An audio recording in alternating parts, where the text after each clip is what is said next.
If the desire is in relation to Krishna, then it is praiseworthy. ஒருவர் ஆசை கொள்வது என்பதையே நாம் குறை கூற முடியாது. ஆசை கொள்வது என்பது கிருஷ்ணருக்காக, கிருஷ்ணருக்கு சம்பந்தப்பட்டதாக இருக்கும் பொழுது அதை நாம் போற்றி புகழ வேண்டும். However, we cannot directly desire Krishna because we don't know him, so therefore, in substitute for that, we desire at least to practice pure bhakti. அதே சமயத்தில் கிருஷ்ணரை நாம் நேரடியாக விருப்பம் கொள்ள முடியாது. ஏனெனில் நமக்கு கிருஷ்ணரை பற்றி முழுமையாக தெரிவதில்லை. ஆகவே குறைந்தபட்சம் அவருக்கு தூய்மையான பக்தி செய்ய வேண்டும் என்பதற்காக நாம் ஆசைப்படலாம். It is through pure bhakti or amala-bhakti as described here that we can actually realize Krishna and serve Krishna. இங்கு விளக்கப்பட்டிருந்தது போன்ற அமலம் தூய்மையான பக்தியை செய்வதன் மூலமாக, பழகுவதன் மூலமாக நாம் கிருஷ்ணரை அறிய முடியும், அடைய முடியும். Of course, it is possible also to attain Krishna by impure bhakti. அதே சமயத்தில் கிருஷ்ணரை அடைய தூய்மையற்ற பக்தியினால் கூட முடியும். But the realization and the resultant rasa will be very, very weak. ஆனால் அத்தகைய உணர்தல் என்பதும் அதனால் விளையக்கூடிய அந்த ரசம் என்பதும் மிகவும் சக்தியற்றதாக விளங்கும். So to attain the best goal, then we should practice pure bhakti. இந்த உன்னதமான குறிக்கோளை அடைய வேண்டுமெனில் நாம் தூய்மையான பக்தியை பழக வேண்டும். Of course, it is also difficult for many people to practice pure bhakti. அதே சமயத்தில் இந்த தூய பக்தியை செய்வதற்கு பல மக்களுக்கு கடினமான காரியம். So if we cannot practice, at least we should desire to practice pure bhakti. ஆகவே நாம் அத்தகைய தூய பக்தியை செய்ய முடியாவிட்டால் கூட குறைந்தபட்சம் அதற்காக ஏங்க வேண்டும், ஆசைப்பட வேண்டும். So actually that is what happens in sadhana bhakti. It is not ultimately pure. ஆகவே இதுதான் சாதன பக்தியில் நிகழ்கிறது. சாதன பக்தி என்பது தூய்மையான பக்தியாக இருக்க முடியாது. So sadhana bhakti starts with qualification of shraddha, sadhu sangha, bhajana kriya, anartana vritti, nishta, ruchi, asakti. So that is sadhana bhakti. சாதன பக்தி என்பது ஸ்ரத்தாவில் ஆரம்பித்து சாது சங்கா, பஜனக்கிரியா, நிஷ்டா என்று படிப்படியாக தூய்மை அடைந்து கொண்டே போகிறது. And throughout those different stages, anartas are present, but they're gradually decreasing. இந்த தலங்கள் அனைத்திலும் அனர்த்த என்பது இருக்கின்றது. என்றால் உண்மையில் முடிவில் அது நீக்கப்படுகிறது. In that sense, we are not practicing pure bhakti. அந்த விதத்தில் பார்க்கும் பொழுது நாம் தூய்மையான பக்தியை செய்வதில்லை. In fact, pure bhakti is not even a practice. உண்மையில் சொன்னால் தூய்மையான பக்தி என்பதை பற்றி நாம் எண்ணி கூட பார்க்க முடியாது. It is simply a state. அது ஒரு நிலை. So literal pure bhakti is prema. ஆகவே இந்த தூய்மையான பக்தி என்பது பிரேமை என்று விளக்கப்படுகிறது. So that is called the sadhya or the goal of the sadhana. அதை நாம் சாத்யா, அதாவது சாதனை செய்பவர்களுடைய குறிக்கோள் என்று சொல்கிறோம். So we do, in one gross sense, we can say we do impure bhakti to attain pure bhakti and prema. ஒரு விதத்தில் நாம் சொல்வோமானால் தூய பக்தியை அடைவதற்காக தூய்மையற்ற ஒரு பக்தியை நாம் பழகிக் கொண்டிருக்கின்றோம். However, there are different types of impure bhakti. எப்படி இருப்பினும் இந்த தூய்மையற்ற பக்திகளில் கூட பல விதங்கள் உண்டு. So if we look in the nectar of devotion in describing or defining pure bhakti, we have a sadhana of pure bhakti, even though literally it's not pure. பக்தி ரசாந்த சிந்துவில் பார்ப்போமே, ஆனால் இந்த பக்தியை பற்றி விளக்கும் பொழுது தூய்மையான பக்தியை பற்றிய விளக்கமே இருக்கிறது. அதை நாம் அடைய முடியாவிட்டால் கூட அந்த விளக்கமே கொடுக்கப்பட்டுள்ளது. So we call this sadhana, which still has anarthas, pure bhakti. ஆகவே அனர்த்தங்கள் உள்ள இந்த சாதனையை நாம் தூய பக்தி என்று சொல்கிறோம். And we also call the people practicing it as pure devotees. மேலும் அத்தகைய பக்தியை பழகுபவர்களை நாம் தூய பக்தர்கள் என்றும் சொல்கின்றோம். But they are not the same as those devotees in prema. ஆனால் இவர்கள் பிரேமை என்ற நிலையில் உள்ள பக்தர்களுக்கு ஒப்பானவர்கள் அல்ல.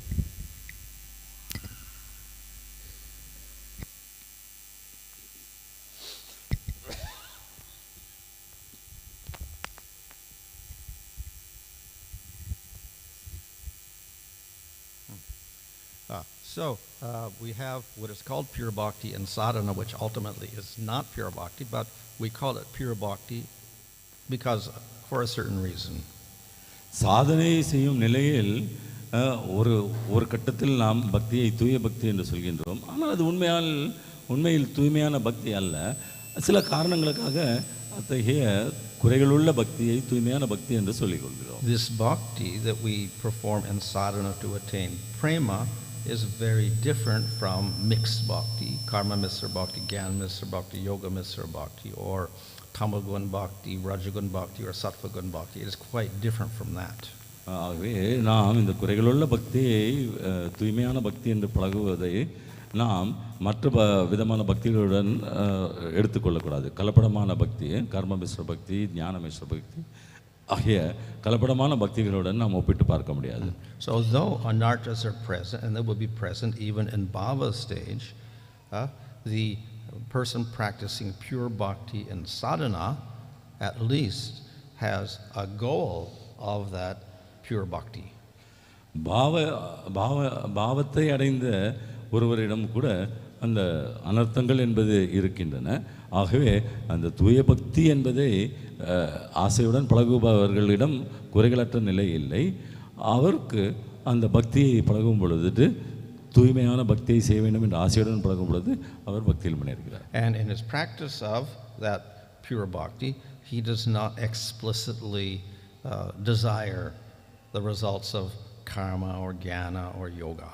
அத்தகைய தூய்மையான பக்தியை பழகுபவர்கள் கர்ம யோகத்தினால், ஞான யோகத்தினாலும், மற்ற யோகங்களினாலும், வழிமுறைகளினாலும் கிடைக்கக்கூடிய பலன்களை பற்றி எதிர்பார்ப்பதில்லை. And therefore we call it pure in that sense. ஆகவே அந்த நிலையில் உள்ள ஒரு காரணத்தினால் அத்தகைய பக்தியை தூய்மையான பக்தி என்று நாம் சொல்கின்றோம். Nor does he mix his desires for tamagun goals, rajagun goals, or sattvagun goals with his bhakti. ஆகவே அதே போன்று அவர்கள் தமோகுணத்தில் உள்ள குறிக்கோள்களை பற்றியோ, ரஜோகுணத்தில் அடையக்கூடிய குறிக்கோள்களை பற்றியோ, சத்வகுணத்தில் அடையக்கூடிய குறிக்கோள்களை பற்றியோ ஆசைப்படுவதில்லை, விளைவதில்லை. Of course, his consciousness is still affected by gunas, anarthas, etc., because he's going through that process of purification. எப்படி இருந்தாலும் அவருடைய பிரக்ஞையானது, உணர்வானது இந்த கலப்படங்களினால், அனர்த்தங்கள், மற்ற விதமான கலப்படங்களினால் பாதிக்கப்பட்டிருந்தாலும் அவர் தூய்மையான பக்திக்காக குறிக்கோளாக கொண்டு செய்கின்றார்.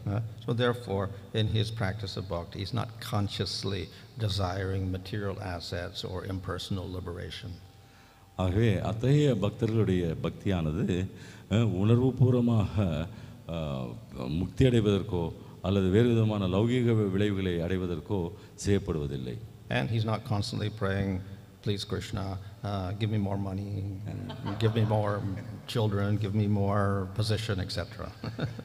அத்தகைய பக்தியை செய்பவர்கள் கிருஷ்ணரிடம் எனக்கு மேலும் மேலும் செல்வத்தை கொடு, அல்லது குழந்தை பாக்கியத்தை கொடு என்ற எந்த விதமான ஒரு ஆசைகளையும் முன்வைப்பதில்லை. So therefore, because of that, we distinguish this bhakti from the other types of bhakti, and we call it pure bhakti. இந்த காரணங்களினால் இத்தகைய தூய பக்தி செய்ய வேண்டும் என்று ஆசை கொள்பவர்கள் செய்யும் பக்தியை மற்ற விதமான பக்திகளிலிருந்து வேறுபடுத்தி தூய்மையான பக்தி என்று நாம் அழைக்கின்றோம். So it is this type of bhakti, with consciously rejecting all of these material desires, that will lead to prema, the sadhya. ஆகவே இத்தகைய பக்தியானது மனமாற லௌகீக பொருள்கள் அனைத்தையும் நிராகரித்து தூய்மை அடைவதற்காக முயற்சி செய்யப்படும் பக்தியானது பிரேமைக்கு நம்மளை அழைத்து செல்கிறது. And if we do the mixed bhakti, or we do the bhakti mixed with the gunas, we get some goal, but we do not get that prema. அதே சமயத்தில் கலப்படமான பக்தியை செய்வதனாலோ அல்லது பல விதமான குணங்களில் நிலை நின்று பக்தியை செய்வதனாலோ நமக்கு அந்த தூய்மையான பிரேமை என்பது கிடைக்க வாய்ப்பில்லை. So if we are intelligent and we desire to get that prema, then we will practice pure bhakti. நாம் புத்திசாலியார்களாக இருப்போமே ஆனால் அந்த ஒரு தூய்மையான பக்தியை பிரேமையை பெற வேண்டும் என்று நினைப்போமே ஆனால் இந்த தூய பக்தியை பழகுவோம். So to help us focus on that pure bhakti, Rupa Goswami gives us a very explicit, concrete definition. அத்தகைய தூய பக்திக்காக கவனம் செலுத்துவதற்காகத்தான் ரூபக சுவாமி அவர்கள் பக்திக்கு முழுமையான தூய்மையான ஒரு விளக்கத்தை கொடுக்கின்றார். But the nature of that definition is such that it applies not only to sadhana bhakti, it also applies to bhav bhakti and prema bhakti. ஆனால் அவர் கொடுத்துள்ள அந்த விளக்கத்தினுடைய தன்மை என்னவெனில் அது சாதன பக்தியை மட்டுமல்லாமல் பாவ பக்தி மற்றும் பிரேம பக்தியையும் குறிக்கின்றது. So therefore we should really understand what is the nature of pure bhakti. ஆகவே நாம் கவனத்துடன் உண்மையிலேயே தூய்மையான பக்தி என்ன என்பதை புரிந்து கொள்ள வேண்டும். So at least we should desire that pure bhakti. We should desire prema. குறைந்தபட்சம் நாம் அந்த தூய்மையான பக்தியை அடைய பிரேமையை அடைய ஆசைப்பட வேண்டும். How can we desire prema if we don't know what it is? பிரேமை என்றால் என்ன என்று அறியாத பொழுது நாம் அதை எப்படி விரும்ப முடியும்? And of course it is also said you cannot understand prema with your logical mind. You can only understand prema by realization. மேலும் இந்த லௌகிக தளத்தில் உள்ள மனதை கொண்டு பிரேமை என்பதை நாம் அறிய முடியாது. அதை உணர்வதின் மூலமாக மட்டுமே பிரேமையை அறிய முடியும் என்று விளக்கம் சொல்லப்பட்டுள்ளது. But we get some indications which are helpful to us. ஆனால் நமக்கு சில அறிகுறிகள் இதை உணர்வதற்கு உதவுகின்றன. In Sanskrit we can call it a digdarshana. Digdarshana, which means showing the direction at least. அதாவது ஒரு திசையை நோக்கி நமக்கு குறிப்பிடுவது வழிமுறையாகும். So it gives a general idea of what that goal is. அந்த குறிக்கோள் என்ன என்பதை பற்றி ஒரு பொதுப்படையான அறிவை நமக்கு கொடுக்கின்றது. So we should never think that yes I will do sadhana and okay I'll look at the definition of pure bhakti and do sadhana but prema is too high so I won't even think about it. That's wrong. ஆகவே தூய பக்தியினுடைய விளக்கத்தின்படி நான் சாதனை என்பதை செய்ய முடிப்பேன், ஆனால் பிரேமை என்பது கிடைக்கற்கரியது என்னால் அடைய முடியாது என்று அதை நாம் மறந்து விடக்கூடாது. Unless we understand that goal we cannot attain that goal. அந்த குறிக்கோளை பற்றி நாம் புரிந்து கொள்ளவில்லை என்றால் அந்த குறிக்கோளை அடைவது என்பது கடினம். The more you understand it and the more details you understand about it and the more your realization will be particular and like say intense. அந்த பிரேமை என்ற நிலையை பற்றி அதனுடைய விவரணங்களை நாம் நன்றாக அறிந்து கொள்வதன் மூலமாக மட்டுமே அதை நாம் அடைவதற்கு முயற்சி செய்ய முடியும். And the more vague that goal is, the result will also be that vague. அந்த குறிக்கோளை பற்றி முழுமையாக நாம் அறிந்து கொள்ள வேண்டால் நமக்கு கிடைக்கக்கூடிய பலன் கூட முழுமையாக இருக்காது. Just like a person can desire to be a doctor. உதாரணத்திற்கு ஒருவர் மருத்துவனாக இருக்க விருப்பப்படலாம். So he can concentrate I'm going to be a doctor, and then he can study and then he can become a doctor. ஆகவே ஒருவர் நான் மருத்துவராக வேண்டும் என்பதில் கவனத்தை செலுத்தி படிப்பாரேயானால் அவர் மருத்துவராக முடியும். So he gets his degree from the college and he starts a little practice as I'm a doctor. அவர் படித்த பிறகு ஒரு மருத்துவர் என்ற பட்டத்தை பெற்று தன்னுடைய பழக்கத்தை தொழிலை ஆரம்பிக்கின்றார். So yes, he's a doctor, but what grade doctor? A, B, C, D, E, F, what? Well, you know, we don't know. அத்தகையவர் மருத்துவர் ஆகிவிட்டால் ஆனால் அவர் எந்த தகுதியை பெற்றிருக்கிறார், எந்த நிலையில் இருக்கிறார் மருத்துவத்தில் என்பதை அறிவது கடினம். Can he actually cure a patient? நோயாளிகளை குணப்படுத்த முடியுமா அவரால்? Is he expert at diagnosing? அவற்றை அறிகுறிகளை அறிந்து அதற்கான மருந்துகளை கொடுப்பதில் அவர் நிபுணரா? Does he give confidence to his patients? தன்னிடம் வரும் நோயாளிகளுக்கு அவர் தைரியத்தை கொடுக்கின்றாரா? So in order to be a good doctor, then you also can't just say I'm going to be a doctor. You have to figure out what type of doctor you're going to be. ஆகவே ஒரு நல்ல மருத்துவராக விளங்க நாம் அந்த மருத்துவராக நல்ல மருத்துவராக இருப்பதற்கான முயற்சிகளை எடுக்க வேண்டும். Of course, probably the medical courses do have specific courses like that to say what a doctor should be and what he shouldn't be. ஆகவே இந்த மருத்துவ கல்லூரிகளில் கூட டாக்டர்கள் எவ்வாறு மருத்துவர்கள் எவ்வாறு இருக்க வேண்டும், அவர்கள் பயிற்சி பெற வேண்டியது என்ன என்பதை பற்றி வரையறுத்திருக்கின்றன. And then of course we do have specialities. அது மட்டும் இல்லாமல் நிபுணத்துவத்தை செய்வதற்கான வாய்ப்புகளும் உண்டு. So we have doctors for the heart, doctor for the brain, doctor for the eye, doctor for the ear, doctor for the digestive system. We have all sorts of specialities also. ஆகவே பல்வேறு விதமான நிபுணர்கள், இருதயத்துக்கான டாக்டர்கள், மூளைக்கானவர்கள், கண்களுக்கானவர்கள், காதுகளுக்கானவர்கள், நமது இறைப்பைக்கானவர்கள் என்று பலவிதமான நிபுணர்கள் மருத்துவர்களிலும் உள்ளார்கள். And even among the specialists, then we have top class, medium, and not so good specialists also. அத்தகைய நிபுணர்கள் கூட நாம் தரம் பிரித்து பார்க்கக்கூடிய நிலையில் பல்வேறு நிலையில் மருத்துவர்கள் இருப்பார்கள். So how do they attain their particular positions? Because they had a certain goal and a specific goal, and they attained that. எவ்வாறு அத்தகைய நிபுணர்களால் அந்த உன்னதமான நிலையை அடைய முடிகிறது என்றால் அவர்கள் ஒரு குறிப்பிட்ட குறிக்கோளை வைத்து அதற்காக உழைத்து அதை அடைய முயற்சி செய்தது. So the more precise our goal, the more likely we are to attain it. ஆகவே நம்முடைய குறிக்கோளானது மிக மிக குறிப்பாக எவ்வளவுக்கு எவ்வளவு குறிப்பானதாக இருக்கின்றதோ அந்த அளவுக்கு நாம் அந்த குறிப்பான ஒரு குறிக்கோளை அடைவதற்கு வாய்ப்புகள் அதிகம். Of course, it also requires ability. You can have great desires for this or that, but if you don't have the ability, you may not attain it. நம்மிடம் அதே சமயத்தில் அந்த உன்னதமான நிலையை அடைப்பதற்கு ஆசைகள் இருக்கலாம், அதே சமயத்தில் நம்மளுக்கு அந்த திறமையும் இருக்க வேண்டும். But even in the material world, if you're not so talented or you don't have so much ability, but you have great desire, somehow or other you're able to accomplish something. இந்த லௌகிக உலகத்தில் கூட நம்மிடம் அதிகமான திறமையும் வல்லமையும் இல்லாவிட்டால் கூட ஏதோ ஒரு விதத்தில் ஏதோ ஒரு நிலையை நம்மால் அடைய முடிகிறது. So we have many stories of people who were very uneducated and whatnot, but they attained some high position because they had great ambition and they concentrated on a particular goal. நாம் பலவிதமான கதைகளை கேட்கின்றோம். பலவிதமான மக்களுக்கு பலவிதமான உன்னதமான குறிக்கோள்களை கொண்டிருக்கிறார்கள். அவர்கள் செய்யும் முயற்சிக்கு ஏற்ப அவர்கள் அந்த ஒரு நிலையை அடைகிறார்கள். So spiritually speaking, we have a spiritual goal. We may not have such ability, but if we have great desire for it, then we get the mercy of Kṛṣṇa. ஆன்மீக தளத்தில் பேசும்பொழுது கூட அந்த ஆன்மீக குறிக்கோளை அடைவதற்கு நமக்கு பிரேமை என்ற நிலையை அடைவதற்கு நமக்கு தகுதிகள் இல்லாவிட்டால் கூட அதற்கான கடினமான முயற்சியை நாம் செய்யும் பொழுது கிருஷ்ணர் நமக்கு உதவுகின்றார். And then we can attain that goal.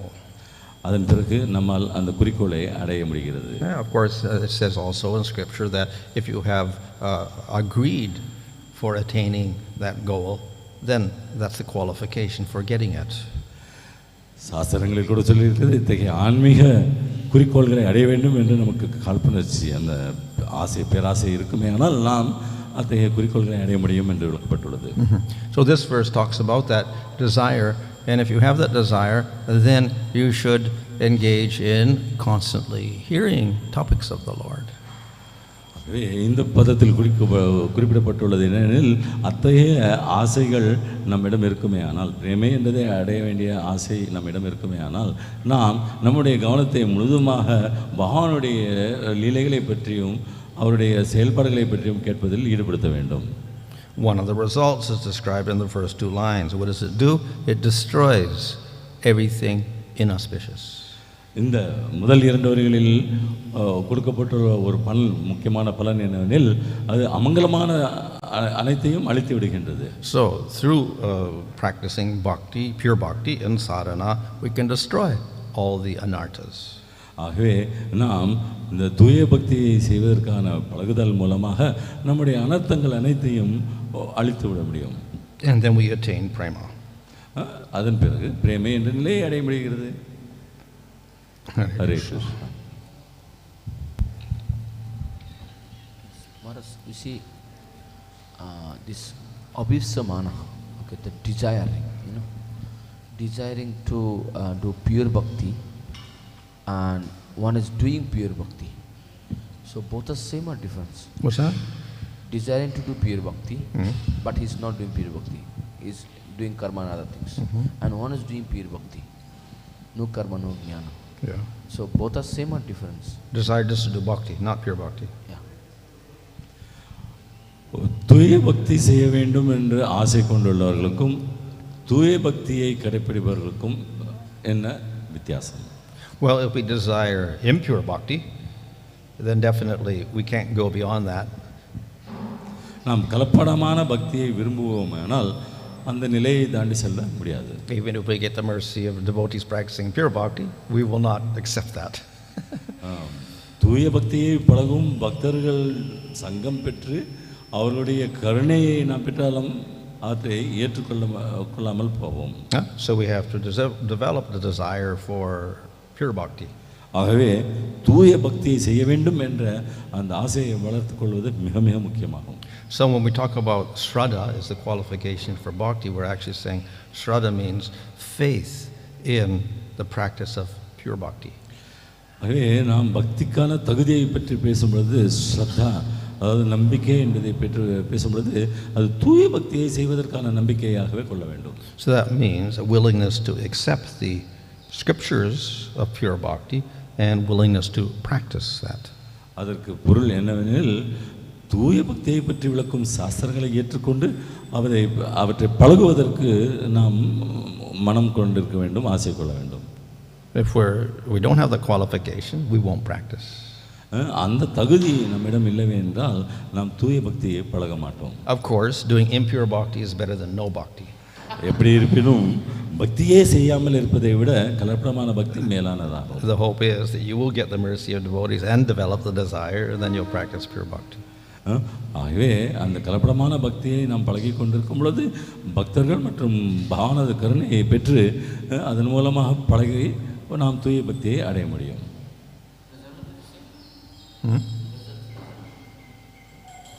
The result of impure bhakti. He's doing impure bhakti, but desire he has For impure bhakti. for pure bhakti. Oh, well, if we're doing impure bhakti, we have a desire for pure bhakti, then eventually we'll meet a devotee and develop faith in pure bhakti and we'll practice. கலப்படமான பக்தியை செய்து கொண்டிருந்த போதிலும் தூய பக்தியை செய்ய வேண்டும், அடைய வேண்டும் என்ற ஆசை கொண்டிருப்பானால் அவர்களுக்கு இறுதியாக பக்தர்கள் சங்கமும் பாவானது கருணையும் பெற்று அந்த தூய பக்தியை அடைவதற்கு வாய்ப்பு இருக்கிறது.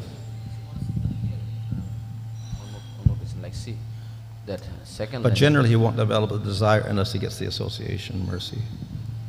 சாதாரணமாக நமக்கு அந்த சங்கமும் கருணையும் கிடைக்கவில்லை என்றால் அத்தகைய தூய பக்திக்கு ஆசைப்படுவது அல்லது வளர்த்துக் கொள்வது என்பது கடினம். Normally you see this to develop the desire to do pure bhakti is actually depending on how he is associating or with whom he is associating. ஆகவே இந்த தூய பக்தியை செய்ய வேண்டும் என்பது அவருடைய சங்கத்தை கொண்டுதான் இருக்கிறதா என்று ஆம் என்று கூறுகிறார் குரு மகாராஜ் அவர்கள். Well, the Kṛṣṇa devotee does not associate with devotees, so therefore it's rather hopeless.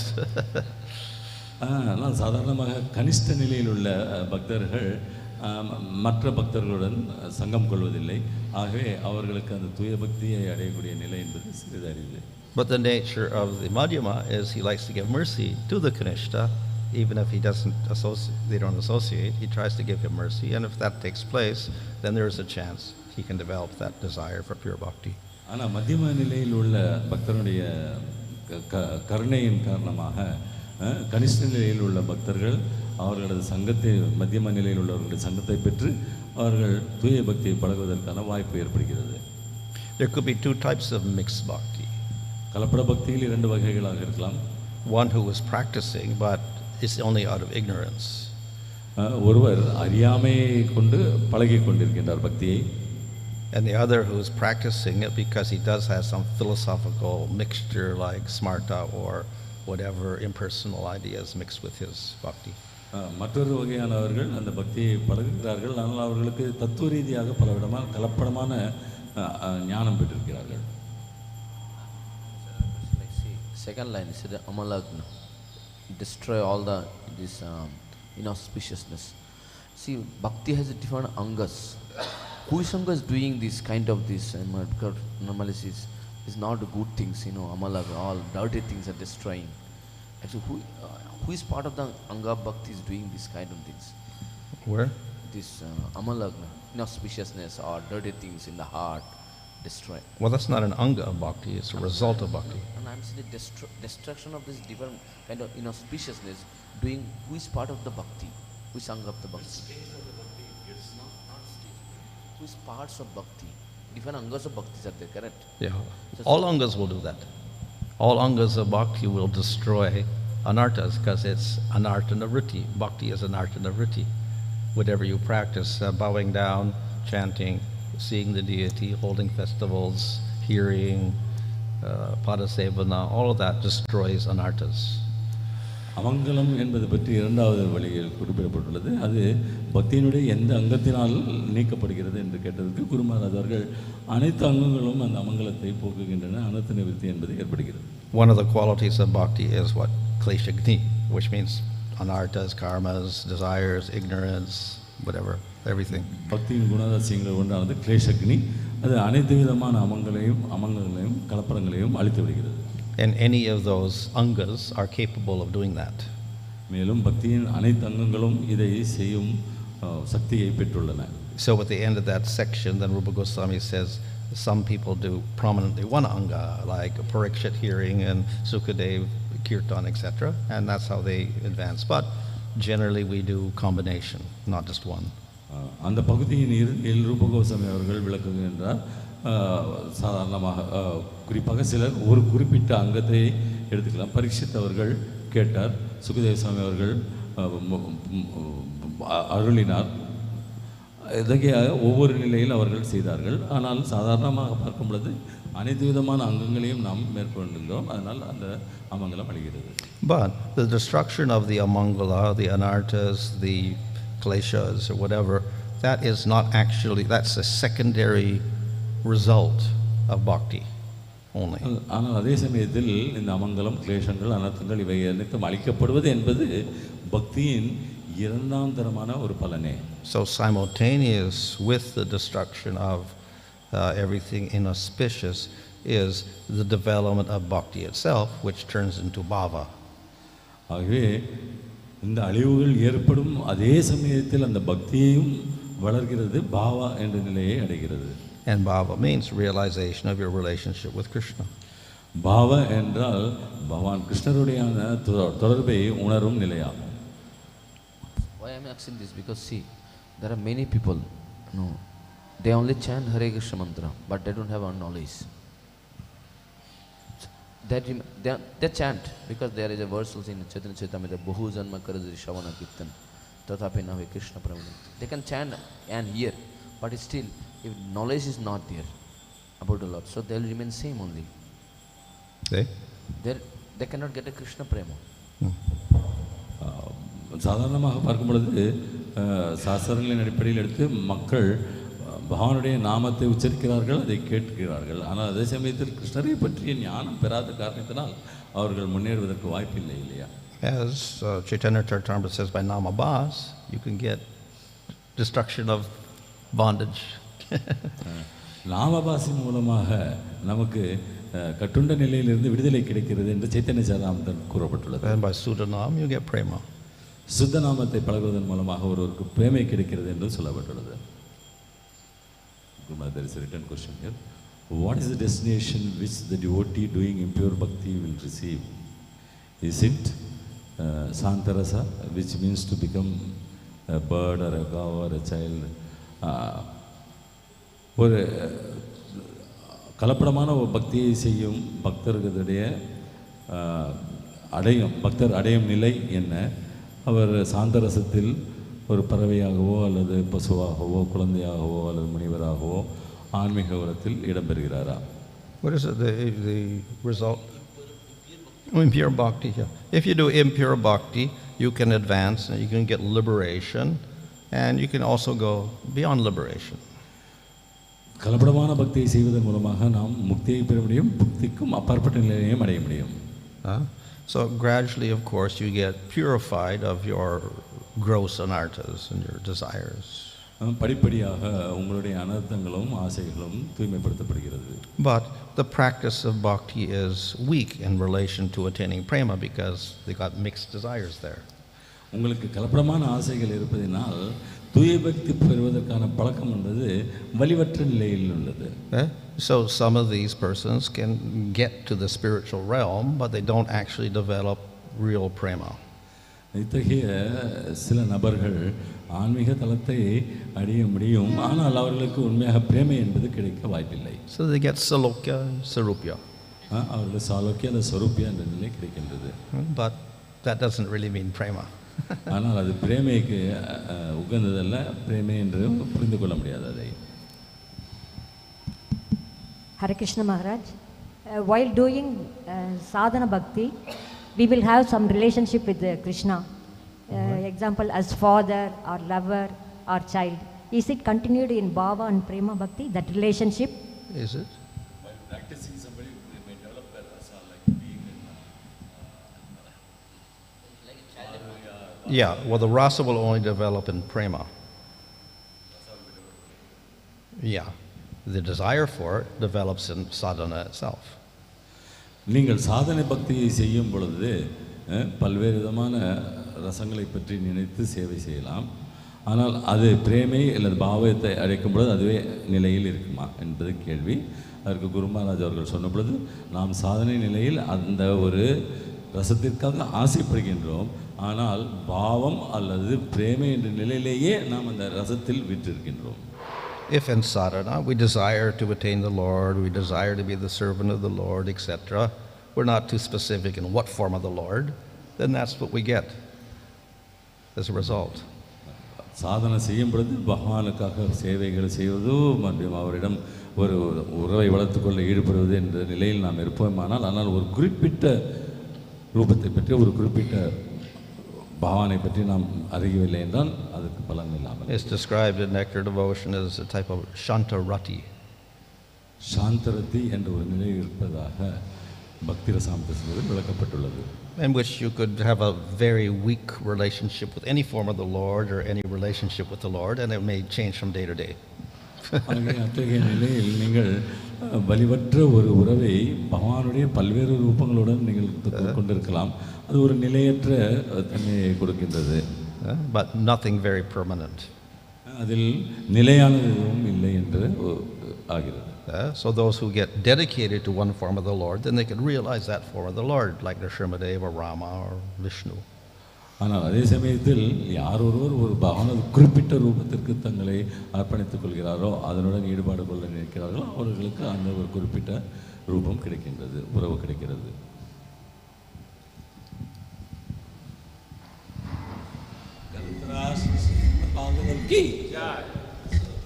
Swami Maharaj की जय, His Divine Grace A.C. Bhaktivedanta Swami Srila Prabhupada की जय, निताय गौर प्रेमानंदे. अरे